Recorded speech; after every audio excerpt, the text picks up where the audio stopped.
More time. Let's pray. Heavenly Father, as we approach your word, we approach it carefully. We know, Lord God, that your word brings life. And sometimes, Lord God, daily we experience death and sufferings and conflicts and hardships and problems and trials. But Lord, your word is light to us. It gives us guidance. It gives us answers. It gives us hope. So I pray, Father, this morning that your word will motivate us and encourage us, Lord God, to live the life that you desire us to live. Speak to us in a personal way like you always do. As your Spirit resides in us, may he enlighten us with your meaningful word. And we pray that in all this, you will be glorified as we obey, as we follow everything that you command us to do. Speak now to our hearts. Speak to each one, especially those, Lord God, that need guidance today. And we thank you for this. In Jesus' name we pray. All God's people say, Amen, and amen. Praise the Lord. How many are glad to be here today? Amen. It is a good day. Praise the Lord. It's good not just because the Seahawks won the first season. I mean, that's something to rejoice about, right? But we're here because the Lord is good all the time. Amen? Yep. Amen. So I'd like to start off by reading the scriptures in Jeremiah 29:11. Because as we face the new year, this is our first Sunday of the new year. And it's always a time when we can say, okay, it's a new start. It's a clean slate. Everything's beginning. I want to start fresh. I want to start the right way. But then there's going to be a lot of uncertainties in this coming year. You agree? Yes. There's going to be problems that we will encounter. There will be changes in our lives that will set us back and surprise us. And, you know, many of us will be discouraged when this comes up. And we don't even know, and on the flip side of things, we don't know how God's going to bless us, right? And so many people turn to this passage of Scripture, but I want to make sure that when we read it and claim it from the Scriptures, that we're doing it from the right perspective. So Jeremiah chapter 29, verse 11 reads, "For I know the plans I have for you, declares the Lord, plans to prosper you and not to harm you, plans to give you hope and a future." What an awesome verse, right? And that's a verse in the Old Testament from the prophet Jeremiah. And every time people quote this, what's in people's minds is, wow, let me claim that so that 2026 will be a problem-free year. Not going to happen. Because one thing is certain and one thing is sure. There's going to be problems in 2026. You agree? Maybe some of you already encountered it. Right? Some of you are already experiencing it. You're like, Lord, I'm just starting. Hold back the problems. Hold back all the storms of life. But yet some of us are already experiencing it. It doesn't matter what kind of trials and problems we're going through. Everybody faces all kinds of trials and problems. But then the Lord knows one thing that's sure, right? It says in Jeremiah 29:11, "I know the plans I have for you." Now that's one thing that we can claim every day of our lives. I know, God knows. I don't know, but God knows one thing. He knows the plans that He has designed and purposed for each and every one of us. God already has a plan for each and every one of us. Can you say amen to that? Amen. So at least, even though we don't know what today will bring, what this afternoon or this evening will bring, we know one thing. God knows what's going to happen in our lives. God's plans will be fulfilled in our lives. Amen? So, but then, when you're reading this passage of Scripture, what's the background? Where's it coming from? Well, Jeremiah wrote his book during the time when Israel was exiled. So let me give you a little background, because some of you may be new to the Christian faith, and maybe you've not read the entire Bible yet. Okay? How many, by the way, here has read the entire Bible? Can you raise your hands up? Just want to see. Okay, not a lot. Okay? Maybe one of the things that you need to do this year is to plan to read the entire Bible. Now, it's not every year that as a pastor I read the entire Bible every year. You know, there's some years where I concentrate more on certain books of the Old and the New Testament, but there are years when I'm like, okay, let me go back and read the whole book through from Genesis all the way to Revelation. And one of the things that you can do, and one of the tools that we have today is, and this is just an example, and I bought this from Amazon. It's called the Bible in a Year, right? So what it is if you open it up, it tells you what books of the Bible to read. There's no date, so you can start anytime. Like you can start this in February, you can start this in March, but then within a year from that time, if you follow what's in your guide, you will have read the entire Bible, okay? And usually per day, there's about 5 chapters per book that you read for the day. And then there's space. Notice that most of it's blank, right? And but at the end of each week, there's a little devotional and a little summary from the author. But then each day of the week, it's for you to fill up those blank pages. So after reading 5 chapters for the day, you can write your thoughts, or you can write down questions. Like there are some verses in the Bible that you're like, I don't know what this means, you know?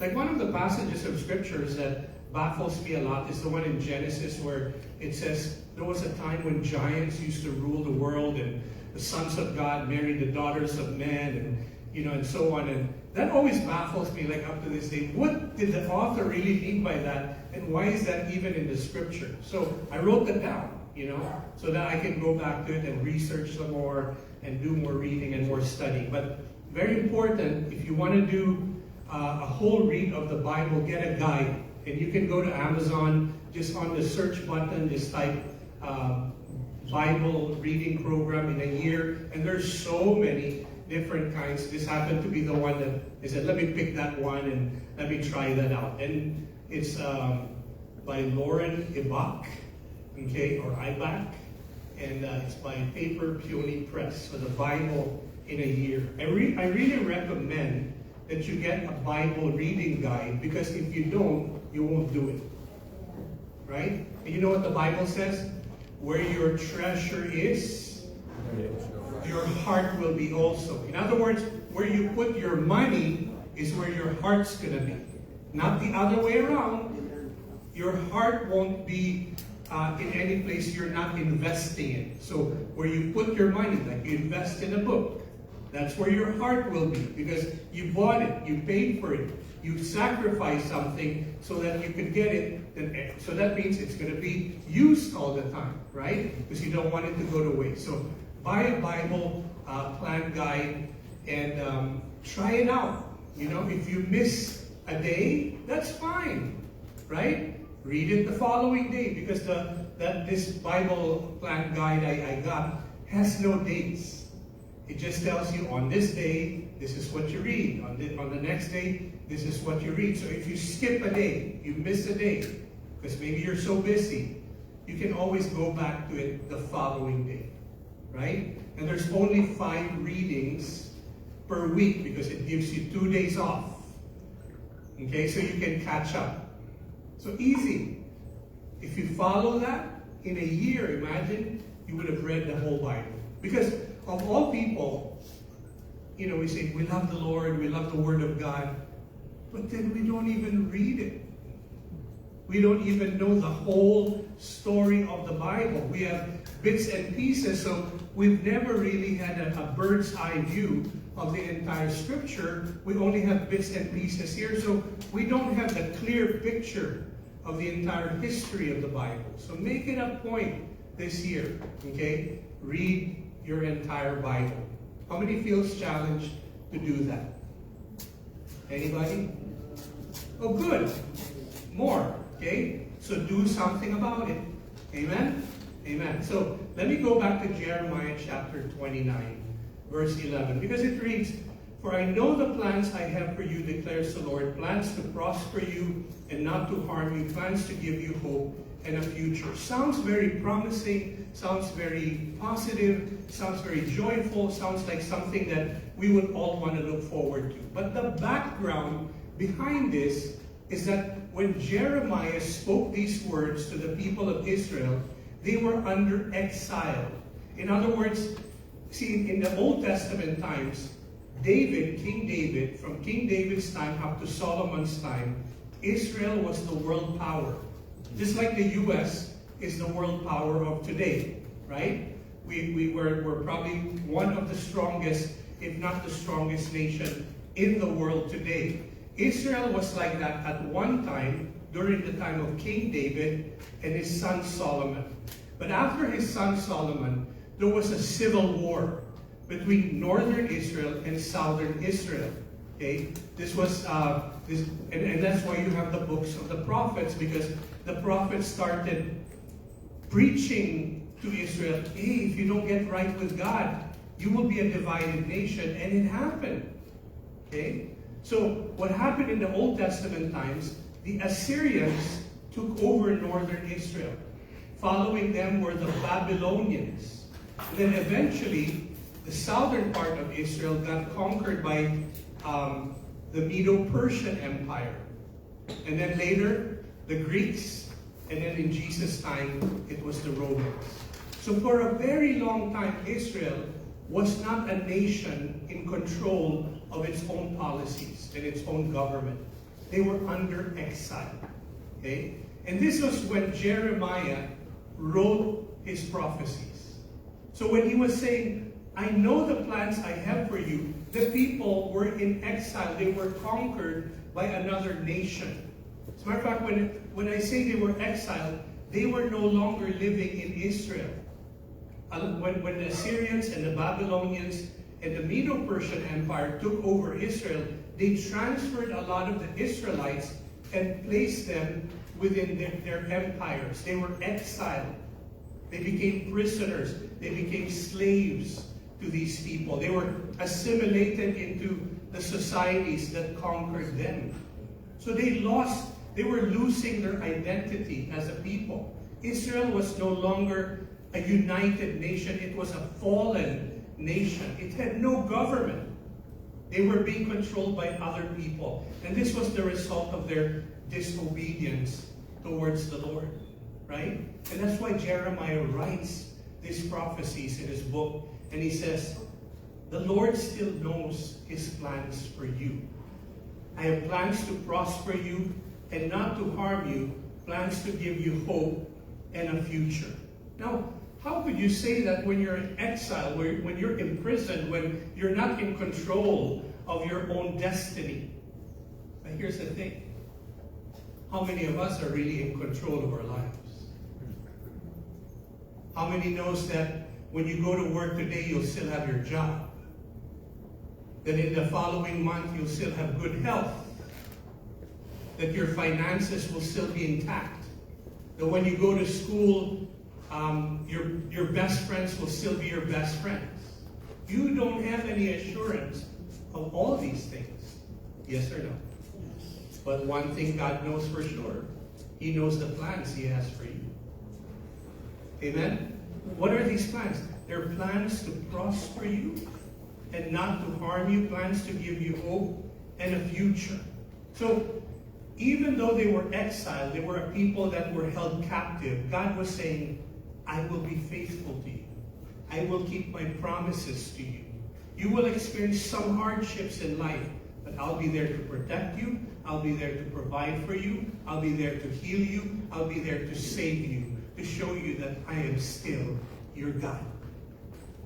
And everybody says, see, we may not have everything intact in life. We may lose our best friends. We may lose our finances. We may lose our jobs. We may lose other things in our lives. But God says, but I'll still be there for you. See, that's what Jeremiah 29 is promising us. There's a lady, I don't know if you've ever heard of her, but her name is Corrie ten Boom. Have you ever heard of her? Anybody heard of Corrie ten Boom? If you have not seen the movie The Hiding, Corrie, it sounds funny, her name sounds funny, but She's Dutch. She's from Holland, right? And Corrie ten Boom lived during the Nazi period, the Nazi invasion of Europe. And Corrie ten Boom, this is her at her old age, but she was a very young child, a young woman during the Nazi invasion of Europe. Watch the movie, if you can, The Hiding Place. There's even a book called The Hiding Place. She writes about it. And the story of Corrie ten Boom is that her family helped listen to this, they helped 800 Jewish people escape from Holland to get their freedom from Nazi imprisonment. And where did they hide these 800 people? Right behind that wall. You see that wall with the opening? You can go to Holland right now, and the house that they lived in is now a museum. Right here at the bottom is where you would enter. There was a secret door. And this was the hiding place where 800 Jews the lives of 800 Jews were saved because of this woman and her family's resolve to save the Jewish people. Corrie ten Boom, in her writings in The Hiding Place, says, never be afraid to trust an unknown future to a known God. Right? Your future may be unknown, but your God will always be known. We have the scriptures to prove that. We have the scriptures to take us to that God so that we could hear His voice and live according to His promises. Be like a Corrie ten Boom in life, who in spite of the hardships that her family faced, stayed steadfast and strong in their faith. They did not waver. They did not give up because they knew their God would always take care of them. And God will always take care of us. And everybody says, Amen. Amen. Proverbs 19:21 says, many are the plans in a person's heart. How many has plans? You got plans this year. You're planning on a vacation. You're planning on, some are planning on retirement. Some are planning on where to eat. The men are planning to figure out where we're going to eat while the women are meeting today, right? So we all have plans.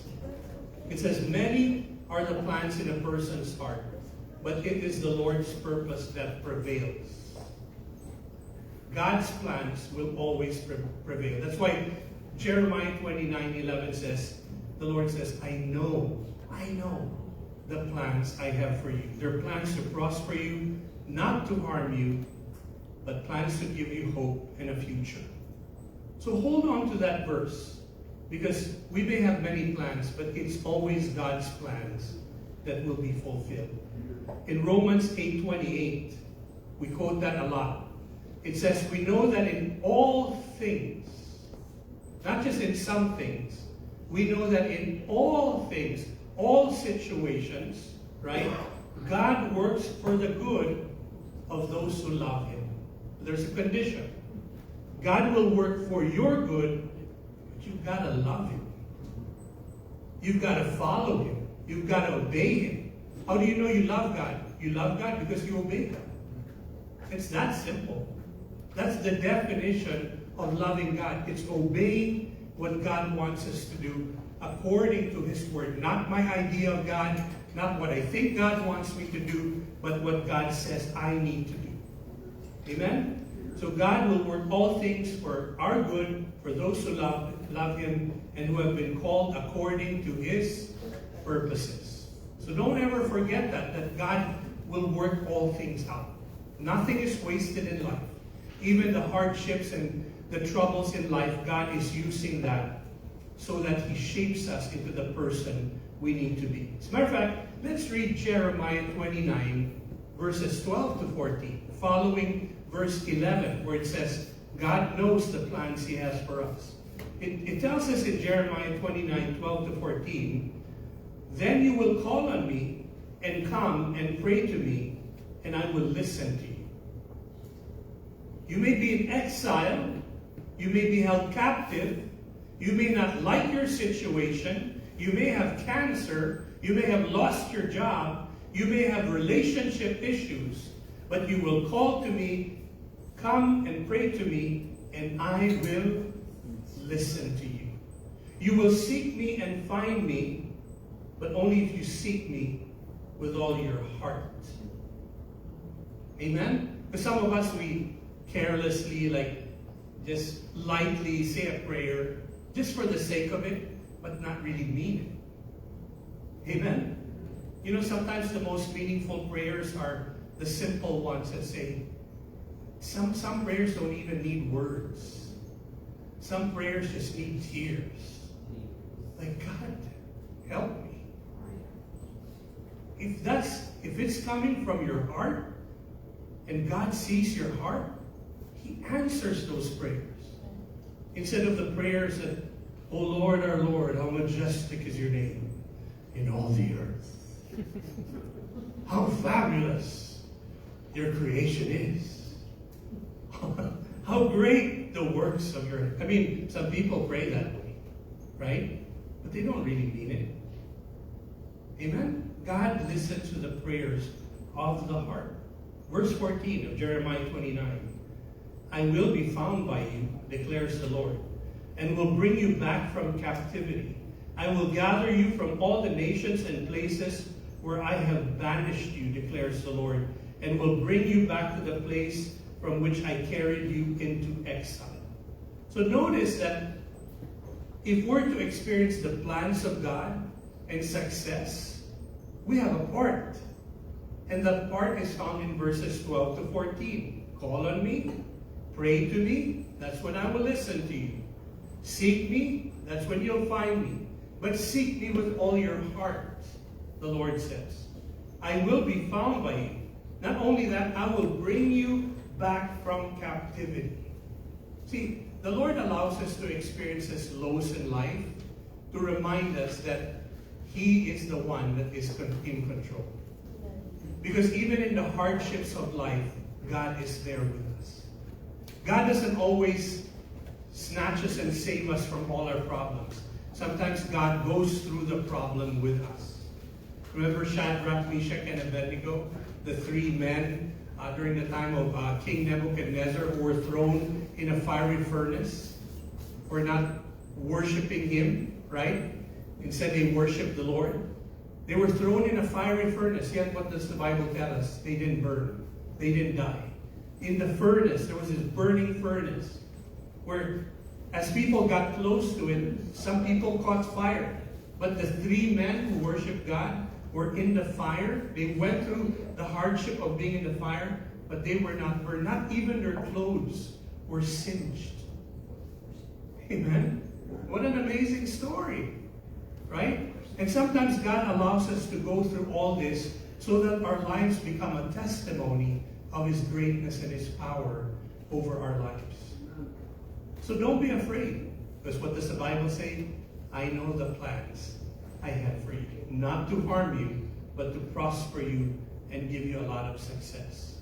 So we must be ready to worship the Lord, know the Bible, read the Bible. And so a lot of you say, I'm planning to read my whole Bible this year. I hope you follow through with that. Honestly, I really hope you do. If you've never attended our Bible studies that we offer, please join us. You know, it's free, right? You can't beat that. It's only for an hour. On Wednesdays, we'll be going online on the 14th. And we've designed a study for our church. And it's called, the first study on a Wednesday will be called The Essentials of New Life. So if you're a new believer or an old believer, the lessons will center on what are the essentials? What do you need to set you up for success in your new life in Jesus Christ? Following that, we will have the essentials of discipleship, because we're called to make disciples. That's the product of every Christian church. So we're going to learn the essentials of what it means to be a disciple and how to make a disciple.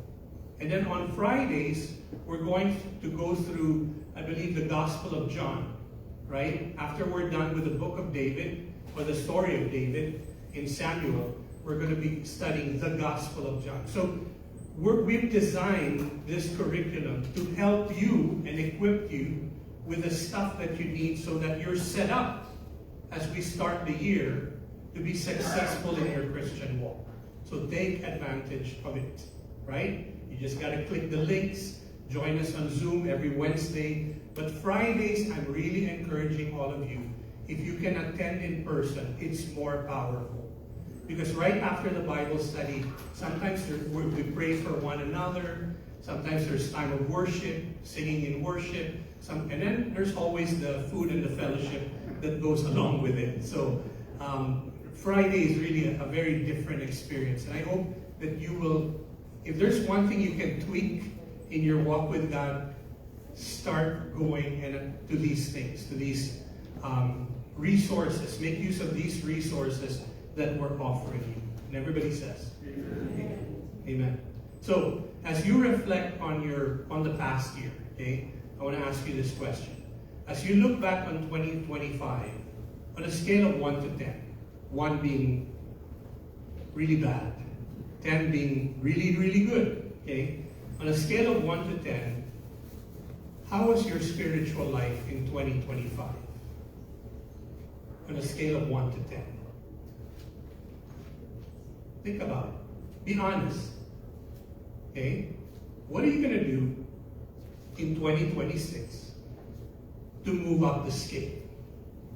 Okay? Maybe some of you, 2025 was really a difficult year for me, so I'd say it was a 4. Some of us, it was good and bad, so it was a 5. Some of us, it was a good year, it was an 8. I hope nobody says it's a 10. Because otherwise, we should be worshiping here.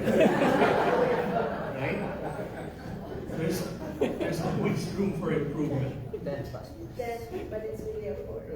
But what should, the question you should ask is, what should happen in 2026 that I didn't do in 2025 to create the shift in my life? Because if you copy everything, copy and paste everything you did in 2025 and copy and paste it in 2026, you'll get the same results. Right. You have to make changes, but changes don't have to be great changes, right? You don't when you're going if you want to be physically healthy, you don't on the first day go to the gym and start eating all healthy food and start lifting like 300-pound weights.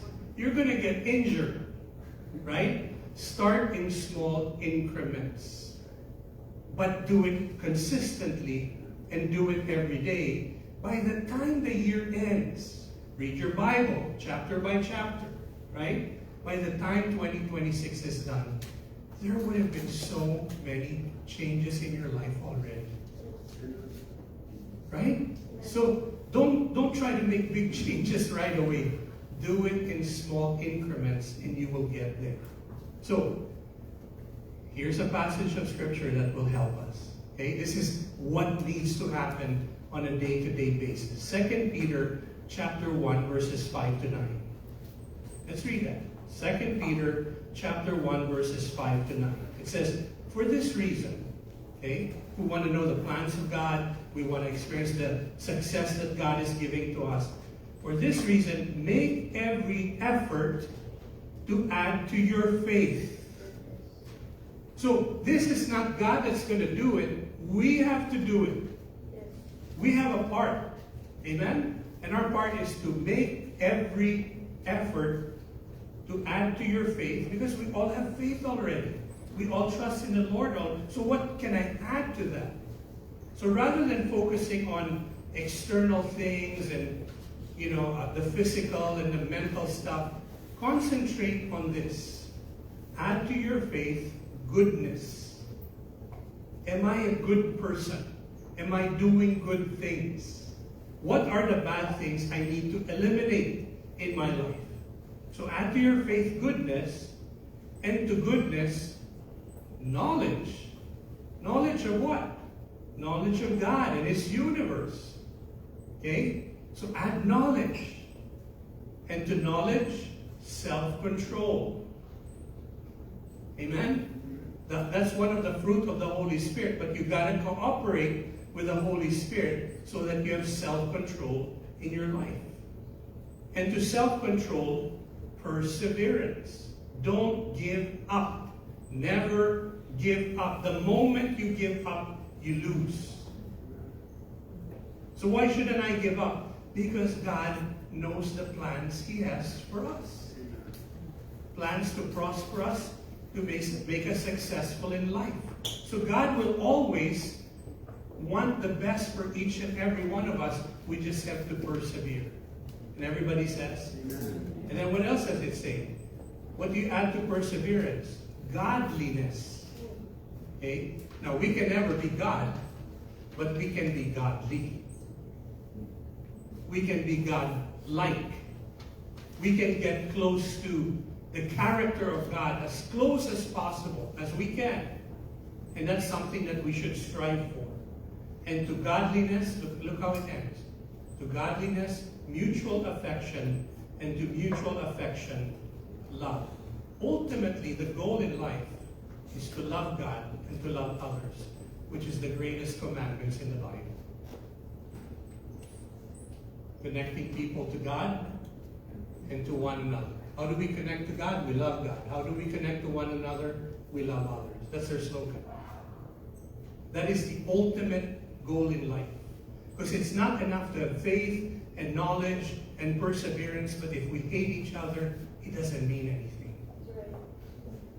Amen? The ultimate goal is to love. Because it tells us in the Bible that the only thing that will remain, there's faith, hope, and love in the Corinthian letter, but the only thing that remains is love.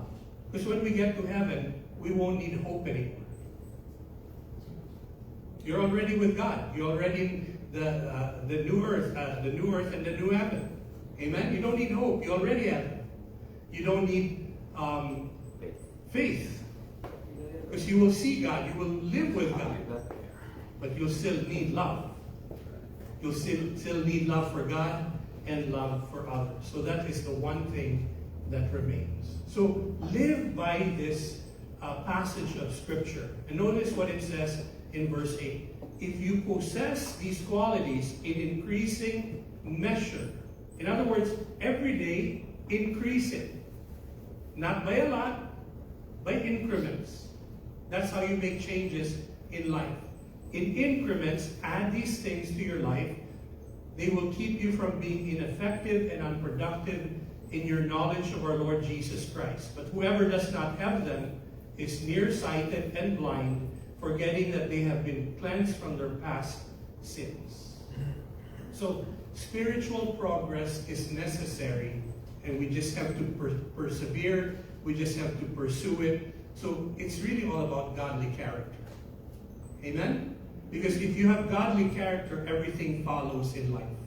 You will live a good life. In closing, let me share one very important passage of Scripture that will make us winners this year. In Philippians chapter 3, verses 12 to 14, the Apostle Paul, this was probably one of my first sermons. At the age of 15, I preached this in a youth camp. And in Philippians chapter 3, verses 12 to 14, it reads, "Not that I have already obtained all this."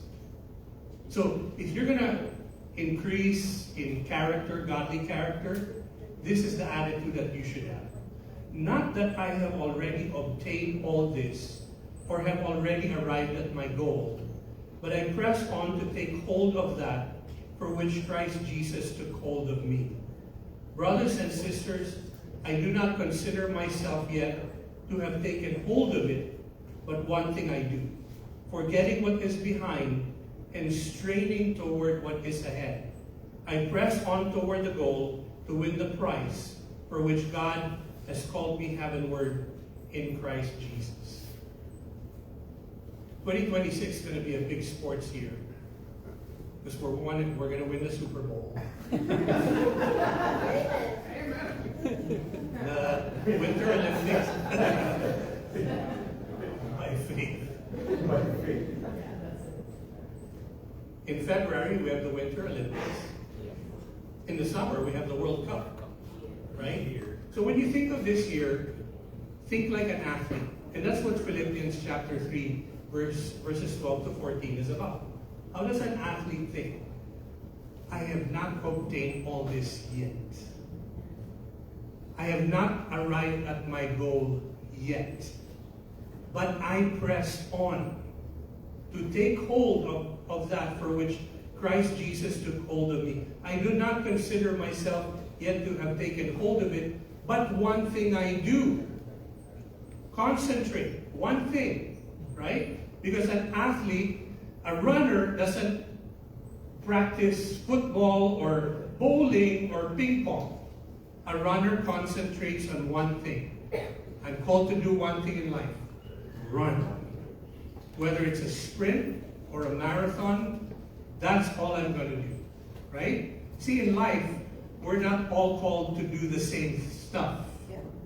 You know, rabbits hop, dogs walk on four legs, right? Birds fly with their wings, fishes swim, and so do penguins, right?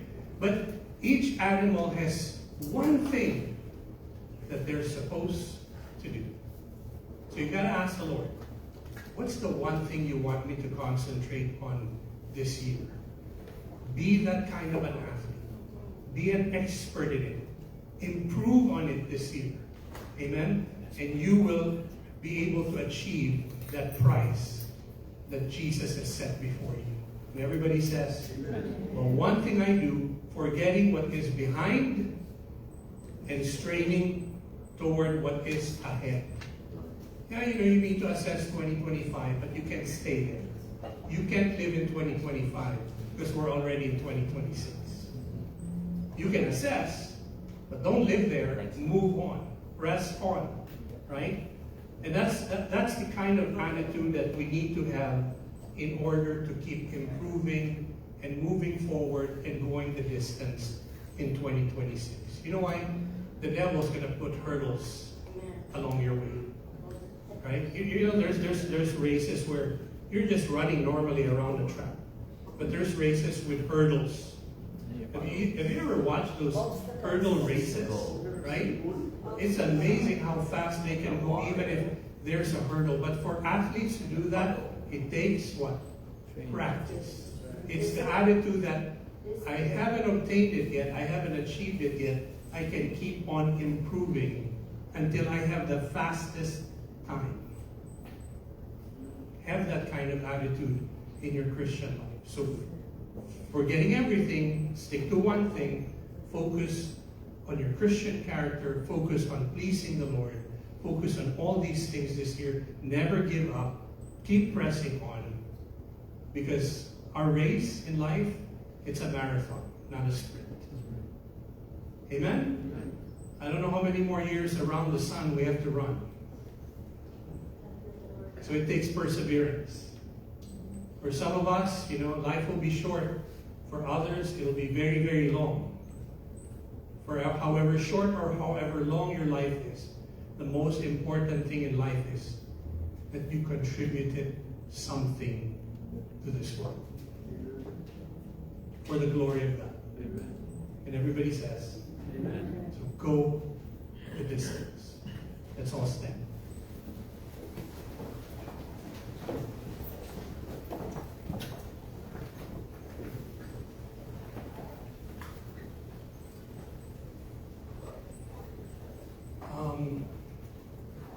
You might meet a hurdle this week. But that's okay. You know what the Lord knows? He knows the plans He has for you. Plans never to harm you, but only to give you prosperity and success in spite of what you're going through. Amen? So let's dedicate ourselves to the Lord. Heavenly Father, each and every one of us, we come humbly before your presence. Without you, we are nothing. You are our coach in life. You direct us. You discipline us. You teach us how to live life to its ultimate best. You modeled it for us, Lord Jesus. May we live according to your standards. May we concentrate and focus on the most important thing in life, and that is to love you, and may it spill out into loving others. May we improve daily in our spiritual walk, grow stronger in faith, adding all these things that we talked about today: godliness, perseverance, love, mutual respect. Help us to achieve this throughout this year. And Lord God, as we do this, may we experience the joy of living in you, the blessed life, the abundant life. And may we ultimately give you back all the glory, the honor, and praise. May you bless our church. May you increase us in faith, and may you increase us in numbers as well this year. We pray that we will see new families coming to this church, that we will see the young people, the middle-aged people, and the senior citizens coming together every Sunday, growing, Lord God, in our faith and in our service to you. People from all walks of life, even from other races. I pray that this become a church that is cross-cultural, and that we have all ethnicities represented in this church, and that the cross of Jesus Christ be the central culture of this church. We bless you and we thank you for this. We give you back all the praise and all the glory. Bless the women's ministry as they meet this afternoon. In Jesus' name we pray. All God's people say, amen. Amen. Let's give God praise this morning. Hallelujah. God is good.